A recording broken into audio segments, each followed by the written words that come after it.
اللہ رب العالمین نے فرمایا کہ یا ایھا الذین آمنوا لا تبطلوا صدقاتکم بالمن والأذى، اے ایمان والو اپنے صدقات کو باطل نہ کرو، ضائع نہ کرو، احسان جتلا کر اور تکلیف دے کر۔ آج کل ہم دیکھتے ہیں کہ جس کو کوئی شخص کوئی صدقہ دے دیتا ہے، کوئی خیرات دے دیتا ہے نا، پھر بعد میں اس کو ساری زندگی جتلاتا رہتا ہے، اس پر یہ احسان کرتا رہتا ہے، جتلاتا رہتا ہے، لو جی فلاں موقع پر ہم نے تمہاری مدد نہیں کی تھی، فلاں موقع پر ہم نے تمہاری مدد نہیں کی تھی، وہ سارے مواقع اس کو یاد کرواتا رہتا ہے، لو جی فلاں موقع پر ہم نے تمہارے ساتھ یہ حسن سلوک کیا، فلاں موقع پر ہم نے تمہارے ساتھ یہ جناب بھلائی کی، فلاں موقع پر یہ نیکی کی۔ تو یہ جتلانا جو ہے نا یہ درست نہیں ہے، اور نہ ہی اس کو کوئی تکلیف دینا۔ تکلیف میں ایک بات خاص طور پہ میں آج کہنا چاہوں گا، تکلیف میں ایک بات یہ بھی ہوتی ہے کہ اس کو اس انداز سے صدقہ و خیرات دینا کہ جس سے اس کی تحقیر ہوتی ہو۔ بہت سارے لوگ ایسے ہم نے دیکھے ہیں جو صدقہ و خیرات کرتے ہیں، لیکن وہ دینے والے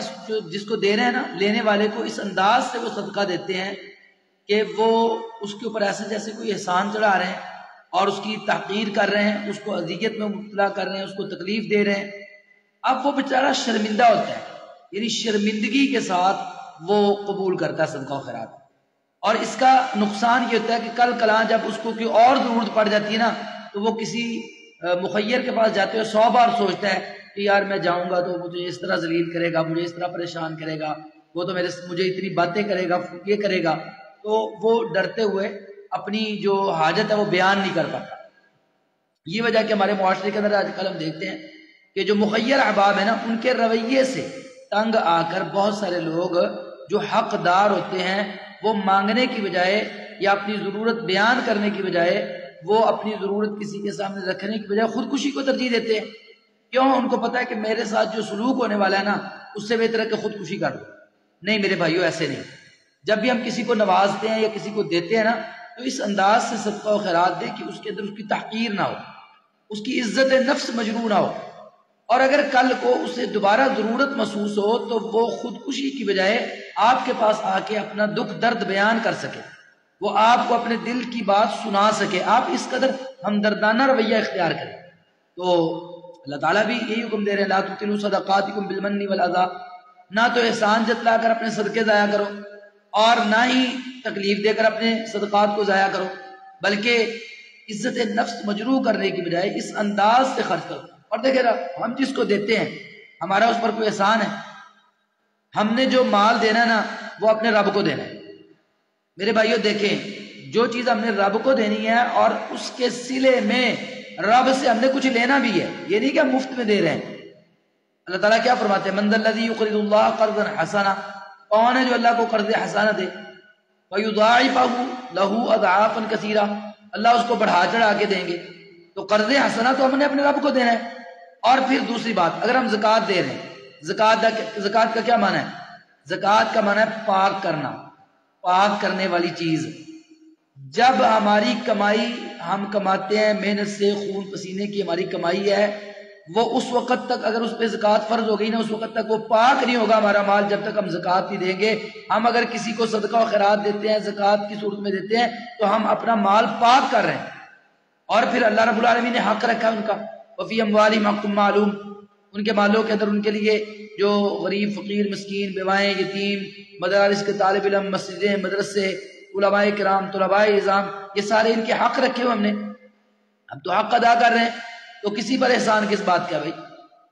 بہت سارے لوگ بیچارے علماء وہ علمی کام چھوڑ جاتے ہیں، وہ محنت مزدوری کو ترجیح دیتے ہیں، کسی فیکٹری میں لگ جاتے ہیں۔ کیوں؟ ان کو اگر ان کی تنخواہ بھی دینی ہے نا لوگوں نے، تو ان کی تحقیر کر کے ذلت امیز طریقے سے دینی ہے، تو یہ طریقہ ٹھیک نہیں ہے۔ اور پھر ہم جو کچھ دیتے ہیں نا، اس کے سلے میں ہمیں رب کیا دیتا ہے؟ میں تو اپنے دوستوں کو، جاننے والوں کو، چاہنے والوں کو، دیکھنے سننے والوں کو یہ کہتا رہتا ہوں اکثر، اور خطبات جمعہ کے اندر بھی میں کہتا رہتا ہوں کہ دیکھو اللہ تعالیٰ نے ہمیں مفت کا چودھری بنایا ہوا ہے، اگر اللہ تعالیٰ چاہیں تو اپنے بندوں کو خود عطا کر سکتے ہیں، سب کو برابر دے دیں، امیری غریبی یہ سب ختم ہو جائے، اللہ تعالیٰ سب کو برابر رزق عطا فرمائے، تو اللہ کو کوئی پوچھ سکتا ہے جی آپ نے سب کو برابر کیوں دے دیا؟ لیکن نہیں، اللہ نے کسی کو امیر بنا دیا، کسی کو غریب بنا دیا۔ اب جو امیر ہے اس کے مال کے اندر اللہ نے حق رکھنا ہے، غرباء کا، فقراء کا، یتاما کا، مساکین کا، مساجد کا، مدارس کا، علماء کا، طلباء کا۔ اچھا، اب جب ہم ان پر خرچ کرتے ہیں اللہ ہمیں دیتا جاتا ہے، ہم اس کے بندوں پہ خرچ کرتے رہتے ہیں، نتیجہ کیا نکلتا ہے؟ اللہ فرماتے ہیں انفق سأنفق علیک، تو میرے بندوں پر خرچ کرتا چل جا، میں تجھ پہ خرچ کرتا چل جاؤں گا۔ اللہ فرماتے ہیں، رسول اللہ صلی اللہ علیہ وسلم نے فرمایا انما ترزقون بضعفائکم، جو تمہیں رزق دیا جاتا ہے یہ تمہارے کمزور لوگوں کی وجہ سے دیا جاتا ہے، یعنی جو ہم غرباء پہ خرچ کرتے ہیں اس کے صلے میں اللہ ہمارے رزق کے اندر دنیا کے اندر برکت عطا کرتا ہے، دنیا کے اندر اضافہ کرتا ہے، اور آخرت میں جنت کی شکل میں اور عرش عظیم کے سائے کی شکل میں۔ اور یہ صدقہ تحت ظل صدقتہ، رسول اللہ صلی اللہ علیہ وسلم کہ انسان اپنے صدقے کے سائے کے نیچے کھڑا ہوگا، یہ صدقہ بطور سایہ، یہ تیرا 1 روپے کا نوٹ، 10 روپے کا نوٹ، 100 روپے کا نوٹ تیرے اوپر سائبان بن کے قیامت والے دن تجھے وہ اس دن کی سخت حرارت والی گرمی سے بچائے گا، تیرا دفاع کرے گا۔ تو یہ تو ہم نے اپنے لیے خرچ کرنا ہے، تو جب اپنے لیے کرنا ہے تو پھر کسی کے اوپر کس بات کا احسان ہے؟ کسی کو ہم جب دیتے ہیں تو ہمیں تو خوش ہونا چاہیے کہ اللہ تعالیٰ نے ہمیں موقع دیا کہ ہم دے رہے ہیں،